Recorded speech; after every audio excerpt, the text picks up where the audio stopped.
Ikalawang mga Kronika, Kabanata 20. Si Hezekias ay nagpasimula maghari nang siya'y 25 taon, at siya'y naghari na 29 na taon sa Jerusalem,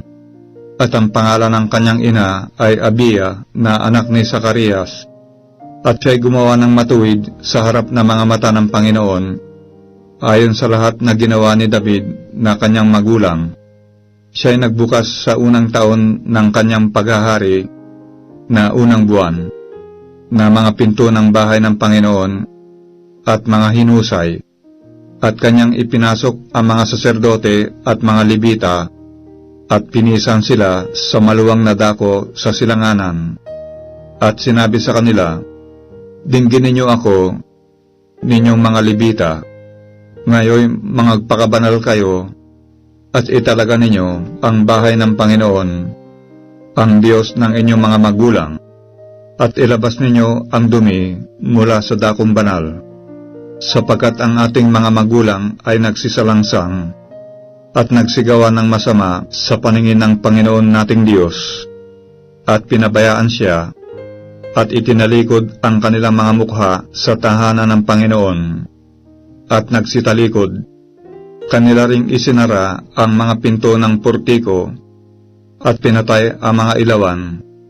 at hindi nagsipagsunog ng kamangyan, ni nagsipaghandog man ng mga handog na susunugin sa dakong banal sa Diyos ng Israel. Kaya't ang pag-iinit ng Panginoon ay dumating sa Huda at Jerusalem, at ibinigay niya sila upang hamakin saan man, upang maging katigilan at kasutsutan, gaya ng inyong nakikita ng inyong mga mata, sapagkat narito, ang ating mga magulang ay nangabual sa pamamagitan ng tabak, at ang ating mga anak na lalaki at babae, at ang ating mga asawa ay nangasa pagkabihag dahil dito. Nasa aking ang puso na makipagtipan sa Panginoon, sa Diyos ng Israel, upang ang kanyang malaking galit ay maalis sa atin. Mga anak ko, huwag kayong magpabaya, sapagkat pinili kayo ng Panginoon upang magsitayo sa harap niya, upang magsipangasiwa sa kanya, at kayo'y maging kanyang mga tagapangasiwa, at mangagsunog kayo ng kamangyan. Nang magkagayoy, nagsitindig ang mga Levita, si Mahat na anak ni Amasai, at si Joel na anak ni Azarias sa mga anak na mga Kohathita, at sa mga anak ni Merari, si Kis na anak ni Abdi, at si Azarias na anak ni Hehalileel, at sa mga Hersonita, si Hoa na anak ni Sima, at si Eden na anak ni Hoa, at sa mga anak ni Elisapan, si Simri, at si Jehiel, at sa mga anak ni Asap, si Zacarias at si Matanias, at sa mga anak ni Heman, si Jehiel at si Simi, at sa mga anak ni Hedutum, si Semiayas at si Osiel, at pinisa nila ang kanilang mga kapatid, at nangagpakabanal, at nagsipasok ayon sa utos ng hari sa pamamagitan ng mga salita ng Panginoon, upang linisin ang bahay ng Panginoon, at ang mga saserdote ay nagsipasok sa pinakaloob ng bahay ng Panginoon, upang linisin, at ilabas ang lahat na dumi na kanilang nasumpungan sa templo ng Panginoon, at kinuha ng mga Levita upang ilabas sa batis ng Sedron. Sila nga'y nagpasimula na magpakabanal ng unang araw ng unang buwan, at ng ikawalong araw ng buwan ay nagsiparoon sila sa portiko ng Panginoon, at kanilang itinalaga ang bahay ng Panginoon sa 8 araw. At sa 16 na araw ng unang buwan ay kanilang niwakasan. Nang magkagayoy, kanilang pinasok si Hezekias na hari sa loob ng palasyo, at kanilang sinabi, "Aming nilinis ang buong bahay ng Panginoon, at ang dambana ng handog na susunugin, pati ng lahat na kasangkapan niyaon, at ang dulang ng tinapay na handog, pati ng lahat na kasangkapan niyaon, Bukod dito'y lahat na kasangkapan na inihagis ng Haring Akas sa kanyang paghahari nang siya'y sumalangsang, aming inihanda at itinalaga, at narito na nga sa harap ng dambana ng Panginoon. Nang magkagayoy, si Hezekias na hari ay bumangon maaga at pinisan ang mga prinsipe ng bayan at sumampa sa bahay ng Panginoon, at sila'y nagsipagdala ng 7 baka at 7 tupa at 7 kordero at 7 kambing na lalaki na pinakahandog dahil sa kasalanan sa ikagagaling ng kaharian at ng santuaryo at ng Huda. At siya'y nag-utos sa mga saserdote na mga anak ni Aaron na ihandog ang mga yaon sa dambana ng Panginoon. Sa gayoy, kanilang pinatay ang mga baka at tinanggap ng mga saserdote ang dugo at iniwisik sa dambana, at kanilang pinatay ang mga tupa at iniwisik ang dugo sa ibabaw ng dambana. Pinatay rin nila ang mga kordero at iniwisik ang dugo sa ibabaw ng dambana, at kanilang inilapit ang mga kambing na lalaki na pinakahandog dahil sa kasalanan sa harap ng hari at ng kapisanan, at ipinatong nila ang kanilang mga kamay sa mga yaon at mga pinatay na mga saserdote, at sila'y nagsigawan ng isang handog dahil sa kasalanan sa pamamagitan ng dugo ng mga yaon sa ibabaw ng dambana, upang itubos sa buong Israel, sapagat iniutos ng hari na ang handog na susunugin at ang handog dahil sa kasalanan ay gagawin para sa buong Israel. At kanyang inilagay ang mga Libita sa bahay ng Panginoon na may mga simbalo, may mga salteryo, at may mga alpa, ayon sa utos ni David at ni Gad na tagakita ng hari, at ni Nathan na propeta, sapagat ang utos ay mula sa Panginoon sa pamamagitan ng kanyang mga propeta. At ang mga Libita ay nagsitayo na may mga panugtog ni David, at ang mga saserdote na may mga pakakak. At si Hezekias ay nagutos na maghandog ng handog na susunugin sa ibabaw ng dambana, at na ang handog na susunugin ay pasimulan. Ang awit sa Panginoon ay pinasimulan naman, at ang mga pakakak, pati ang mga panugtog ni David na hari sa Israel, at ang buong kapisanan ay sumamba, at ang mga awit ay nagsiawit, at ang mga manghihihip ng pakakak ay nangagpanugtog. Lahat ng ito ay ipinagpatuloy hanggang sa ang handog na susunugin ay natapos. At nang sila'y makatapos ng paghahandog, ang hari at ang lahat na nakaharap na kasama niya ay nagsiyukod at nagsisamba. Bukod dito'y iniutos ni Hezekias na hari at na mga prinsipe sa mga Libita na magsiawit ng mga pagpuri sa Panginoon sa pamamagitan ng mga salita ni David at ni Asap na tagakita, at sila'y nagsiawit ng mga pagpuri na may kasayahan, at kanilang itinungo ang kanilang mga ulo at nagsisamba. Nang magkagayoy, sumagot si Hezekias na nagsabi, ngayoy nagsitalaga kayo sa Panginoon, kayo'y magsilapit at magdala ng mga hain at mga handog na pasalamat sa bahay ng Panginoon. At nagdala ng mga hain at ng mga handog na pasalamat ang kapisanan, at lahat na may kusang kalooban ay nagsipagdala ng mga handog na susunugin. At ang bilang ng mga handog na susunugin na dinala ng kapisanan, 70 baka, 100 tupang lalaki, 200 kordero. Lahat ng mga ito ay pinakahandog na susunugin sa Panginoon. At ang mga bagay na itinalaga ay 600 baka at 3,000 tupa. Ngunit ang mga saserdote ay naging kakaunti, na anupat hindi nila nalapnusan ang lahat na handog na susunugin, kaya tinulungan sila ng kanilang mga kapatid na mga Libita hanggang sa matapos ang gawain,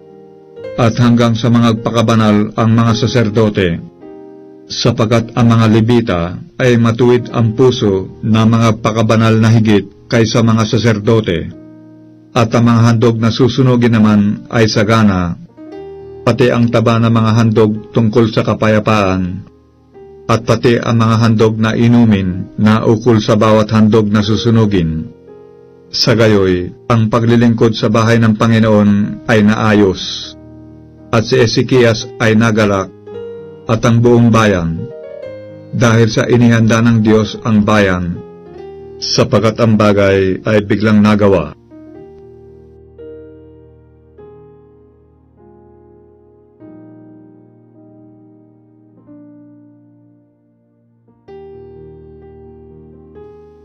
Ikalawang mga Kronika, Kabanata 30. At si Ezekias ay nagsugo sa buong Israel at Huda, at sumulat ng mga liham naman sa Ephraim at Manases, na sila'y magsiparoon sa bahay ng Panginoon sa Jerusalem, upang ipangilin ang Paskwa sa Panginoon, sa Diyos ng Israel, sapagkat ang hari ay nakipagsanggunian, at ang kanya mga prinsipe, at ang buong kapisanan sa Jerusalem, upang ipangilin ang Paskwa sa ikalawang buwan, sapagkat hindi nila maipangilin sa panahong yaon, sapagkat ang mga saserdote ay hindi nangagpakabanal sa sukat na bilang, ni nagsipisan man ang bayan sa Jerusalem, at ang bagay ay matuwid sa harap ng mga mata ng hari at sa buong kapisanan. Sa gayoy itinatag nila ang pasya, upang magtanyag sa buong Israel, mula sa Beerseba hanggang sa Dan, na sila'y magsisiparoon na ipangilin ang Paskwa sa Panginoon, sa Diyos ng Israel, sa Jerusalem, sapagkat hindi nila ipinagdiwang sa malaking bilang sa gayong paraan na gaya ng nakasulat. Sa gayoy, ang mga mangdadala ng sulat ay nagsiyaong dala ang sulat na mula sa hari at sa kanyang mga prinsipe sa buong Israel at Huda, at ayon sa utos ng hari, na sinasabi, "Kayong mga anak ni Israel, manumbalik kayo sa Panginoon, sa Diyos ni Abraham, ni Isaac, at ni Israel, upang siya'y manumbalik sa nalabi na nakatanan sa inyo na mula sa kamay ng mga hari sa Assyria, at kayo'y huwag maging gaya ng inyong mga magulang, at gaya ng inyong mga kapatid, na nagsisalangsang laban sa Panginoon, sa Diyos ng kanilang mga magulang, na anupat ibinigay niya sila sa pagkapahamak, gaya ng inyong nakikita. Ngayoy, huwag kayong maging mapagmatigas na ulo, na gaya ng inyong mga magulang, kundi magsitalaga kayo sa Panginoon, at magsipasok sa kanyang santuaryo, na kanyang itinalaga magpakailanman, at kayo'y mangaglingkod sa Panginoon ninyong Diyos, upang ang kanyang malaking galit ay maalis sa inyo, sapagkat kung kayo'y manumbalik sa Panginoon, ang inyong mga kapatid at ang inyong mga anak ay magkakasumpong ng habag sa harap nilang nagsibihag, at magsisibalik sa lupaing ito, sapagkat ang Panginoon ninyong Diyos ay mapagbiyaya at maawain, at hindi itatalikod ang kanyang mukha sa inyo, kung kayo'y manumbalik sa kanya. Sa gayoy, ang mangdadala ng sulat ay nagdaan sa bayan at bayan, sa lupain ng Ephraim at Manases hanggang sa Zabulon. Ngunit sila'y tinatawa ng mainam, at tinutuya sila. Gayunmay, ang iba sa Aser, at sa Manases, at sa Zabulon ay nangagpakumbaba, at nagsiparoon sa Jerusalem. Sumahuda naman ang kamay ng Diyos, upang papag-isahin puso sila, upang gawin ang utos ng hari at ng prinsipe sa pamamagitan ng salita ng Panginoon. At nagpupulong sa Jerusalem ang maraming tao, upang ipagdiwang ang kapistahan ng tinapay na walang libadura sa ikalawang buwan, na isang totoong malaking kapisanan. At sila'y nagsitindig at inalis ang mga dambana na nasa Jerusalem, at ang lahat na dambana na ukol sa kamangyan ay inalis nila, at kanilang inihagis sa batis ng Cedron. Nang magkagayoy, kanilang pinatay ang kordero ng Paskwa ng 14 ng 2 buwan. At ang mga saserdote at ang mga Levita ay nangapahiya at nangagpakabanal at nangagdala ng mga handog na susunugin sa bahay ng Panginoon. At sila nagsitayo sa kanilang dako ayon sa kanilang ayos, ayon sa kautusan ni Moises na lalaki ng Diyos. Iniwisik ng mga saserdote ang dugo na kanilang tinanggap sa kamay ng mga Levita, sapagkat marami sa kapisanan na hindi nangagpakabanal, kaya't ang mga Levita ang may katungkulan ng pagpatay sa kordero ng Paskwa na ukol sa bawat isa na hindi malinis, upang mga italaga sa Panginoon, sapagkat isang karamihan sa bayan, sa makatwid bagay, marami sa Ephraim at sa Manases, sa Isakar at sa Zabulon, ay hindi nangagpakalinis. Gayon may, nagsikain sila ng kordero ng Paskwa na hindi gaya ng nasusulat, sapagkat idinalangin sila ni Ezekias na sinasabi, "Patawarin nawan ng mabuting Panginoon ang bawat isa na naglalagak ng kanyang puso upang hanapin ang Diyos, ang Panginoon, ang Diyos ng kanyang mga magulang, bagaman hindi siya malinis ng ayon sa paglilinis sa santuaryo." At dininig ng Panginoon si Ezekias, at pinagaling ang bayan. At ang mga anak ni Israel na nakaharap sa Jerusalem ay nagdiwang ng kapistahan ng tinapay na walang libadura na 7 araw, na may malaking kasayahan. At ang mga Levita at ang mga saserdote ay nagsipuri araw-araw sa Panginoon na nagsisiawit na may matunog na panugtog sa Panginoon. At si Ezekias ay nagsalitang may kagandahang loob sa lahat na Levita sa mga matalino sa paglilingkod sa Panginoon.